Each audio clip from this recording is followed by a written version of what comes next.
Hey guys, welcome back to the channel. और ये most demanded एक सब्जेक्ट था हमारे पास, जावा।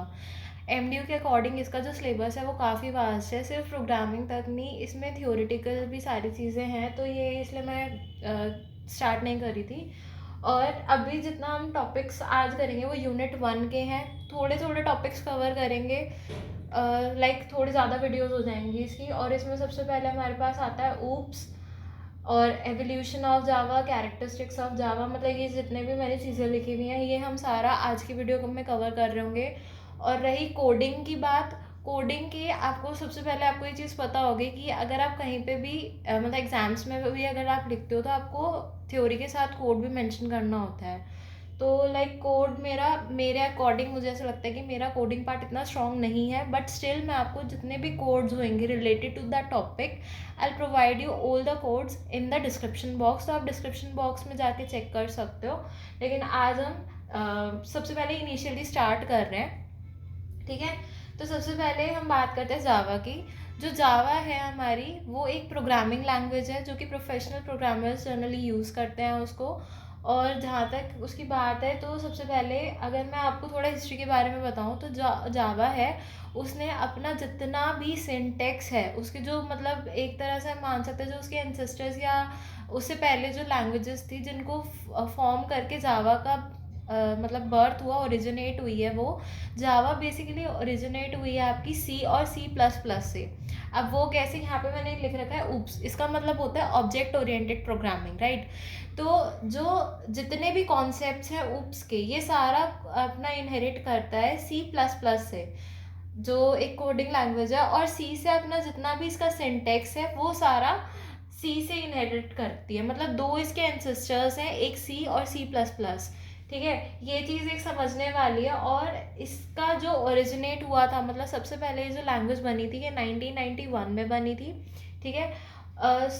और कुछ ऐसे डिसएडवांटेजेस थे C++ में। उसमें बेसिकली ये हो रहा था कि ना C++ बहुत ज़्यादा कंपाइलर डिमांड करती थी, मतलब फुल्ली कंपाइलर पे लोडेड होता था वो। और हम एक डिमांड कर रहे थे कि प्लेटफॉर्म इंडिपेंडेंट लैंग्वेज हमें मिले, ये एक डिसएडवांटेज था। इसी को ओवरकम करते हुए जावा का ओरिजिनेट हुआ था वो।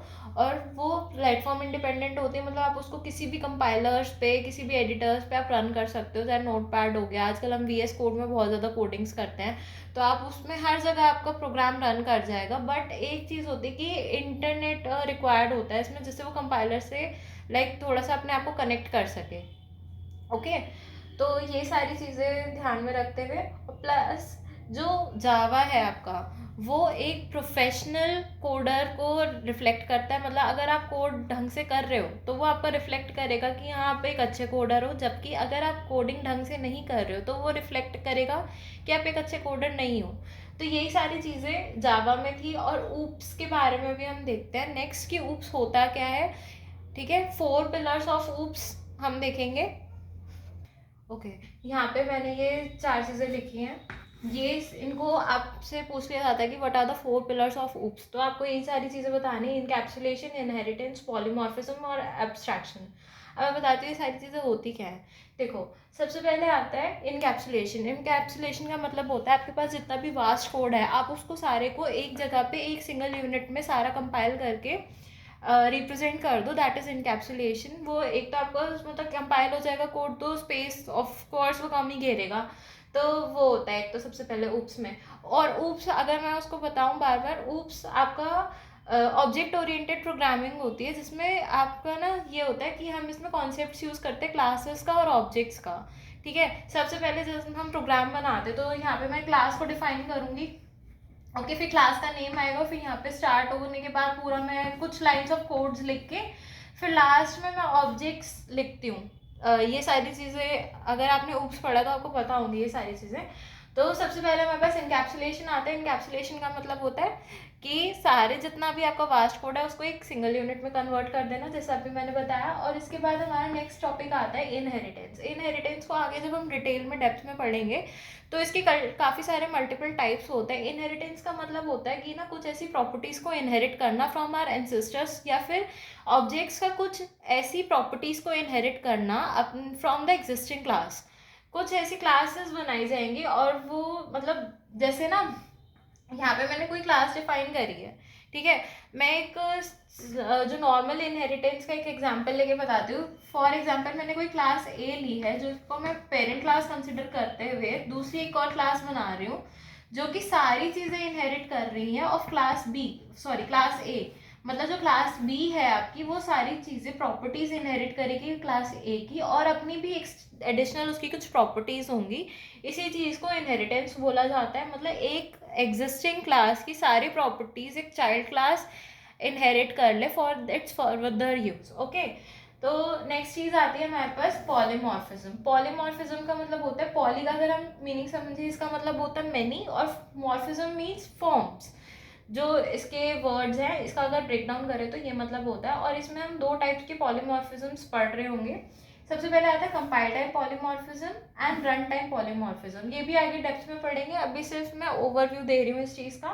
पॉलीमॉर्फिज्म में बेसिकली ये होगा कि आप जैसे मान लो, मैंने अगर कोई भी सम फंक्शन बना दिया, फॉर एग्जाम्पल मैंने कोई सम फंक्शन बना दिया, तो मैं वो सम फंक्शन को एप्लीकेबल कर सकती हूँ इन डिफरेंट डेटा टाइप्स।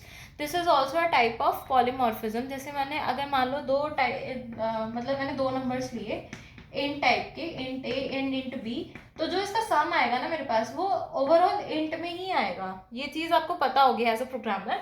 और अगर मैं सम फंक्शन इस पे भी एप्लीकेबल कर सकती हूँ कि सम करके तो मेरे को दोनों का सम ही मिलेगा। और ऐसे में दो नंबर्स ले लूँ, लाइक फ्लोट के 2.5, और मैंने दूसरा भी फ्लोट लिया है हमारे पास 3.5, तो एडिशनली जो मेरे पास लास्ट में सम आएगा, वो दोनों का सम आएगा हमारे पास लाइक 6 आ जाएगा, 6.0 या 6.0 जिसको बोलेंगे। तो ये आपका लास्ट में हमारे पास फ्लोट में ही आ रहा है, लेकिन मैं दोनों सॉरी एक ही सम फंक्शन को दो टाइप्स के इंटीजर्स, दो टाइप्स के नंबर्स पे लगा रही हूँ मैं। दो डिफरेंट डेटा टाइप्स हो गए, ये इंटीजर टाइप हो गया, फ्लोट टाइप हो गया, लगा तो मैं सेम ही फंक्शन रही हूँ। तो उसी चीज़ को पॉलीमॉर्फिज्म बोला जाता है। मतलब आप किसी भी मेथड को, किसी भी फंक्शंस को आप अलग अलग डेटा टाइप्स पे आप अप्लाई कर सकते हो, उसी चीज़ को पॉलीमॉर्फिज्म बोला जाता है। नेक्स्ट आता है हमारे पास अब्स्ट्रैक्शन। अब्स्ट्रैक्शन एक और टाइप होता है, एक और कॉन्सेप्ट होता है ऊप्स का, जिसमें आपका होता है कि ना आप जितना भी एक्स्ट्रा डेटा है उसको हाइड कर देते हो। सिर्फ रेलिवेंट इन्फॉर्मेशन हमें दिखाई जाए और बाकी चीज़ों को हाइड कर दिया जाए। जैसे मान लो अगर मैं कोई भी आप वो खोलते हो, एप्लीकेशन खोलते हो, तो आपको उसके पीछे का बैकएंड वाला जो चीज़ होती है, जो कोड हो रहा है, वो सब तो नहीं दिखता आपको, है ना। तो उसी को एब्स्ट्रैक्शन बोला जाता है। So this was all about, सिर्फ ओवरव्यू था ये ऊप्स का होता क्या है। ये सेकेंड यूनिट में पूरा आपका एलैबोरेटेड वर्जन है, इसका डिटेल में पढ़ेंगे इसको आगे। ओके, अब नेक्स्ट हम देख रहे हैं कि जो जावा है उसको ऊप्स के लिए ही क्यों यूज़ किया जाता है। सबसे पहले मैंने इतनी देर पहले भी अभी मैं बता रही थी कि जो प्लेटफॉर्म इंडिपेंडेंस होती है, मतलब प्लेटफॉर्म इंडिपेंडेंस का होता है कि इसमें जो कंपाइलर्स है ना, वो जनरली इतने ज़्यादा रिक्वायर्ड नहीं होते। जैसे C++ में ये दिक्कत आ रही थी कि कंपाइलर्स बहुत ज़्यादा एक्सपेंसिव थे, और वो फुल्ली कंपाइल्ड लैंग्वेज थी, मतलब ओवरऑल उस पर ही डिपेंडेंट थी वो, ठीक है। तो इसके लिए हमने यहाँ पे जावा वर्चुअल मशीन का यूज़ करते हैं, जो कि इसको प्लेटफॉर्म इंडिपेंडेंट बनाती है। ये हम आगे देखेंगे होता क्या है। और इसके बाद नेक्स्ट चीज़ आती है रोबस्टनेस। रोबस्टनेस होता है कि हमारा जो भी हम प्रोग्राम लिख रहे हैं, वो आपका मल्टीपल सिस्टम सपोर्टेड होना चाहिए। मतलब ऐसा नहीं कि मैं अपने सिस्टम पे मैंने कोई प्रोग्राम लिखा है, जैसे ये मैंने प्रोग्राम लिखा हुआ है यहाँ पे एग्जांपल के तौर पे, ये मेरा प्रोग्राम मेरे सिस्टम पे तो चल रहा है, लेकिन आपके सिस्टम पे वो चल ही नहीं रहा, तो फ़ायदा क्या है फिर, ठीक है। उसी चीज़ को ओवरकम करती है जावा, ये इसकी कैरेक्टरिस्टिक होती है। अब इसमें मैं बता देती हूँ उसमें होता क्या है। देखो, जैसे ये मैंने एक एग्जाम्पल प्रोग्राम लिखा है, ये बिल्कुल बेसिक प्रोग्राम है।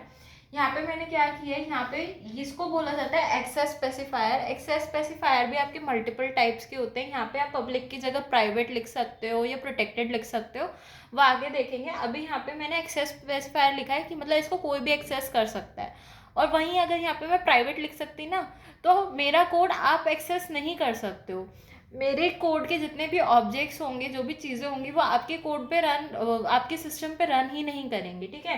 तो एक्सेस स्पेसिफायर बताते हैं कि कौन कौन चीज़ को एक्सेस कर सकता है। नेक्स्ट आता है हमारे पास क्लास। ये कीवर्ड होता है, ये एज इट इज लिखा जाएगा, और जो इसका फर्स्ट लेटर होएगा ये हमेशा स्मॉल रहेगा, ठीक है। नेक्स्ट चीज़ आती है हमारे पास, ये है मेरा क्लास का नेम। कि मतलब जो मैंने क्लास है उसका कैसे नेम करा है। फिर मैंने कर्ली ब्रेसेस के साथ अपना प्रोग्राम इनिशिएट कर दिया है।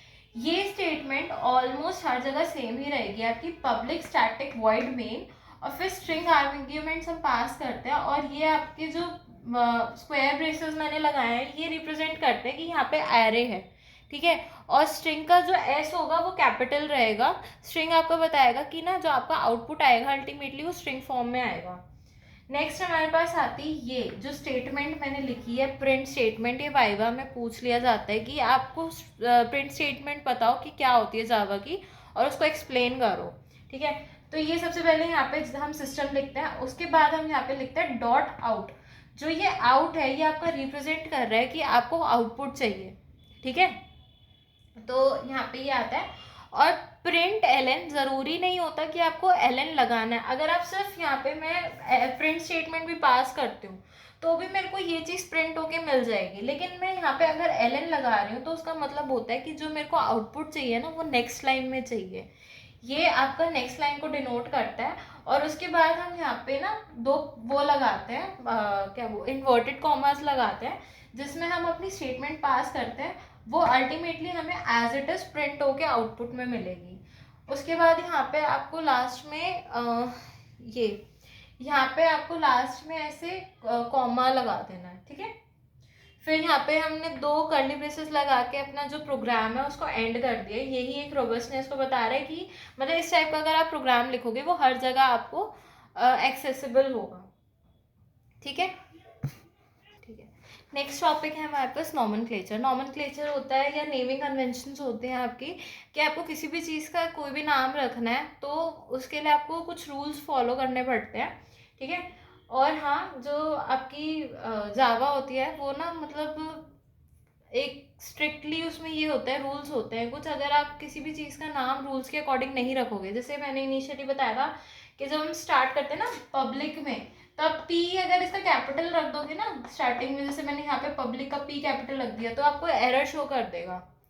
ये एक रोबस्टनेस का फीचर भी था एक। तो यही चीज़ होती है कि आपको ना नेमिंग कन्वेंशंस हर चीज़ के रूल्स होते हैं कि अगर आपको क्लासेस का कोई नाम रखना है तो आप कौन सा केस यूज़ करोगे।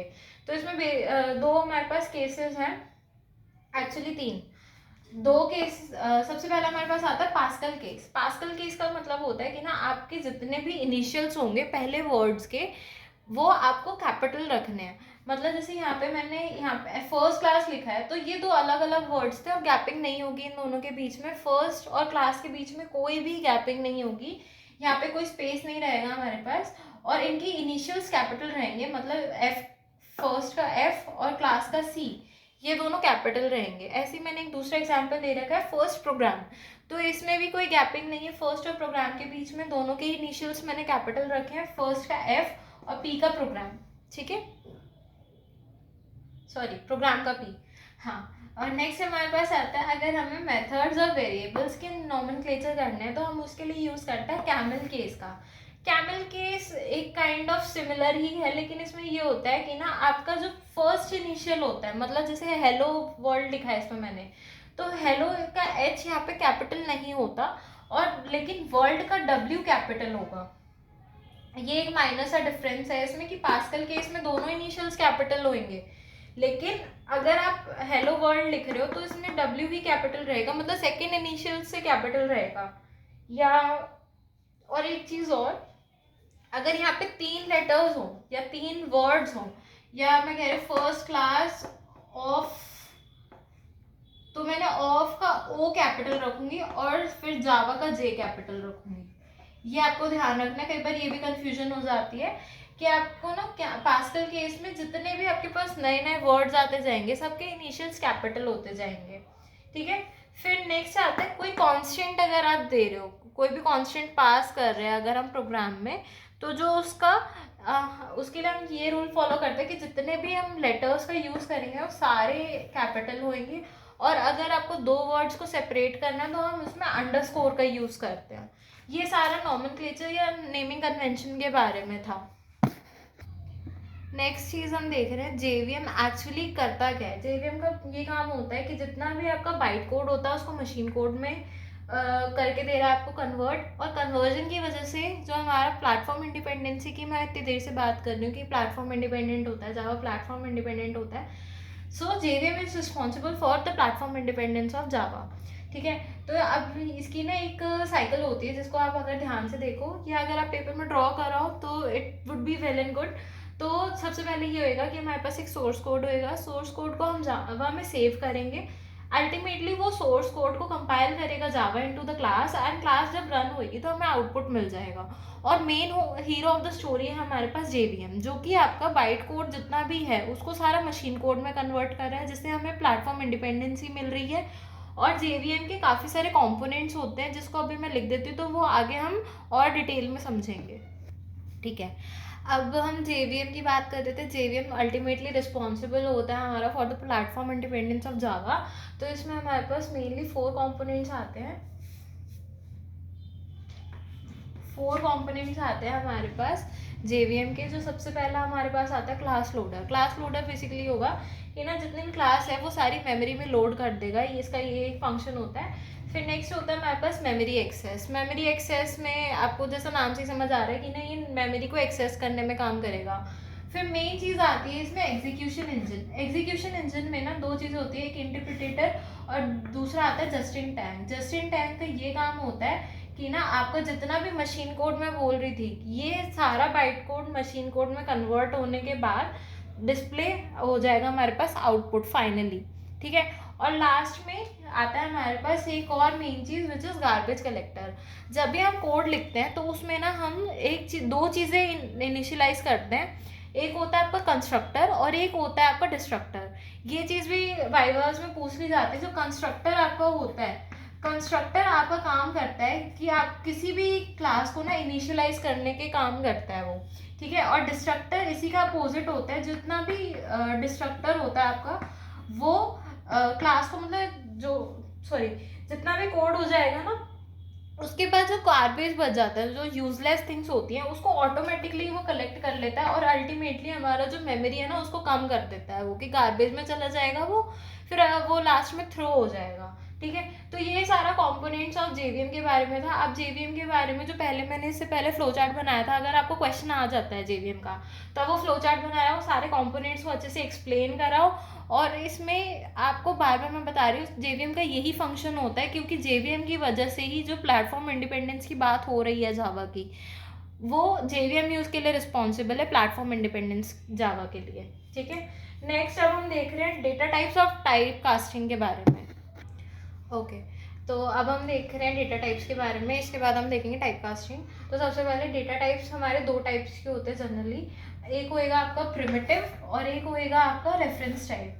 तो सबसे पहले मैं अगर एक्सप्लेन करूँ तो जितना भी प्रिमिटिव होएगा वो सारा इनबिल्ड होएगा, मतलब जो ओरिजिनली डिफाइंड है जावा के अंदर। और वेराज जो रेफरेंस होगा उसमें जितना भी स्टफ आएगा आपका सारा वैसा स्टफ होगा जो कि यूज़र डिफाइंड हो गया, जैसे स्ट्रिंग्स हो गई, एरेज हो गई and all that kind of stuff, ये वो सारा रेफरेंस टाइप में आएगा। तो अब हम इसमें देखते हैं कि होता क्या है। बूलियन सबसे पहले आता है प्रिमिटिव टाइप में। जैसे अगर आपको जितनी भी वैल्यूज़ देनी है डेटा टाइप्स की, जैसे ट्रू फॉल्स की वैल्यूज़ हो गई, इसमें सिर्फ 2 ही वैल्यूज़ ये लेता है, या तो ट्रू या फिर फॉल्स। और अब हाँ, इसका एक रूल होता है कि अगर आप ट्रू लिख रहे हो ना तो वो यही एक्सेप्ट करेगा कोड में। अगर आप इसका टी छोटा कर दोगे तो वो एक्सेप्ट ही नहीं करेगा। तो जो ये आपको ध्यान रखना है कि इनिशियल्स इनके कैपिटल हो डिफाइन करते टाइम। ठीक है, तो बूलियन में। फिर नेक्स्ट आता है हमारे पास कैर। ये आपको एक सिंगल कैरेक्टर लेगा। जैसे मैं लेती हूँ यहाँ पे सी, अगर मैंने ले लिया तो ये मेरे लिए एक कैरेक्टर हो जाएगा, इस टाइप की वैल्यूज लेता है। फिर जो मेन हमारे पास आते हैं वो आते हैं बाइट, शॉर्ट, इंट और लॉन्ग। ये सारे इंटीजर टाइप ऑफ आपके डेटा टाइप्स हैं। ये इनकी बस ये इसमें यही डिफरेंस होता है कि ना इनके नंबर ऑफ बिट्स डिफरेंट होते हैं। जैसे सबसे पहले बाइट है तो वो 8 बिट्स का होता है, शॉर्ट है वो 16 बिट्स का होता है, इंट हमारा 32 बिट्स का होता है, लॉन्ग हमारा 64 बिट्स का होता है। और सारे ही ये टाइप आपके इंटीजर टाइप के होने वाले हैं, मतलब इसमें कोई भी डेसिमल वैल्यूज ये उसमें नहीं लेता है। ठीक है, फिर नेक्स्ट हमारे पास आता है फ्लोट और डबल। फ्लोट और डबल का भी सेम कॉन्सेप्ट है। ये 32 बिट्स का होता है फ्लोट हमारा, डबल होता है 64 बिट्स का। इन दोनों में जो भी वैल्यूज आती हैं वो सारी फ्लोटिंग वैल्यूज आती हैं, मतलब जितनी भी डेसिमल वैल्यूज होती है ना वो सारी इन दोनों में जाएंगी। फिर रेफरेंस टाइप तो मैंने आपको एक्सप्लेन कर ही दिया है। जो अब नेक्स्ट टॉपिक होएगा वो होएगा टाइप कास्टिंग हमारा। नेक्स्ट हम देख रहे हैं यहाँ पे टाइप कास्टिंग के बारे में। टाइप कास्टिंग भी दो टाइप्स की होती है आपकी, इम्प्लिसिट और एक्सप्लिसिट। अब जो इम्प्लिसिट होती है उसमें ये होता है कि अभी हमने थोड़ी देर पहले डेटा टाइप्स देखे थे, ठीक है। तो जो छोटे डेटा टाइप्स होते हैं ना, मतलब जो कम बिट्स के डेटा टाइप्स होते हैं, उनको अगर हमें बड़े बिट्स के डेटा टाइप्स में, मतलब लार्जर डेटा टाइप्स में अगर चेंज करना होता है तो हम इम्प्लिसिट का यूज़ करते हैं, वेयर एज वाइस वर्सा में हम उसको एक्सप्लिसिट में यूज़ करेंगे। मतलब अगर आपको लार्ज से स्मॉल में जाना है तो आप उसके लिए एक्सप्लिसिट का यूज़ करोगे। और इसमें ये होता है कि ये आपको ऑटोमेटिकली कन्वर्ट हो जाता है, ठीक है, जावा में। और ये आपको मैनुअली करना पड़ता है, मतलब खुद ही करना पड़ेगा आपको। तो यहाँ पे मैंने दो एग्जांपल्स लिए हैं, ये भी एग्जांपल है आपका। तो इसमें क्या मैंने बता रखा, देखो इंट हमने थोड़ी देर पहले भी देखा था, ये हमारा इंटीजर टाइप था ऑफ 32 बिट्स, और डबल हमारे पास फ्लोट टाइप था ऑफ 64 बिट्स, ठीक है। अगर मुझे इसको कन्वर्ट करना तो मैं कैसे करूँगी, यहाँ पे मैंने x लिया है जिसकी वैल्यू मैंने ली है इंटीजर टाइप में 10, और उसको मेरे को डबल में कन्वर्ट करना है, तो मैंने उसका यहाँ पे सबसे पहले डेटा टाइप लिख दिया डबल। फिर y में हमने दूसरा एक वेरिएबल लिया है जिसको यहाँ पे हमने वैल्यू पास करी है x की, मतलब ये x हमारा जो आउटपुट आएगा वो लास्ट में हमें डबल में कन्वर्ट करके मिल जाएगा, ठीक है। और ऐसी एक्सप्लिसिट में क्या होता है, एक्सप्लिसिट में आपको मैनुअली करके दिखाना पड़ेगा। यहाँ पे मैनुअली करके दिखाना पड़ेगा, जैसे ये डबल था 64 बिट्स का, इसको मेरे को कन्वर्ट करना है इन इंटीजर टाइप ऑफ 32 बिट्स। तो यहाँ पे मैंने x पास की है वैल्यू, जिसकी वैल्यू है मेरे पास 10.8, ठीक है। 10.8 को अगर मेरे को इंटीजर में करना है तो यहाँ पे ऐसे मेरे को इस वे में अगर लिखना पड़ेगा। और इसमें ना एक डिसएडवांटेज ये रहता है, कई बार ये होता है कि डेटा लॉस हो जाता है।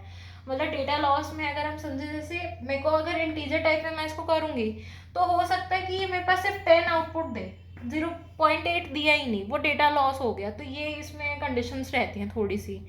नेक्स्ट टॉपिक हम देखेंगे, इसमें ऑपरेटर्स कौन कौन से यूज़ होते हैं इन जावा।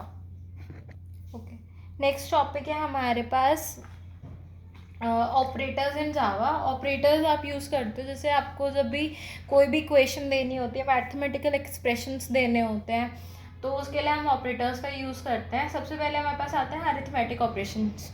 जो अरिथमेटिक ऑपरेशंस जैसे हम छोटी क्लासेस में करते थे, plus minus multiply and divide, वही चारों ऑपरेटर्स यूज़ होते हैं यहाँ पे। प्लस माइनस और मल्टीप्लिकेशन के लिए हम एक स्टार का यूज़ करते हैं विच इज़ मल्टीप्लिकेशन ऑपरेटर, और जिसको हम यहाँ पे परसेंटेज का साइन यूज़ करते हैं फॉर डिविजन, ठीक है।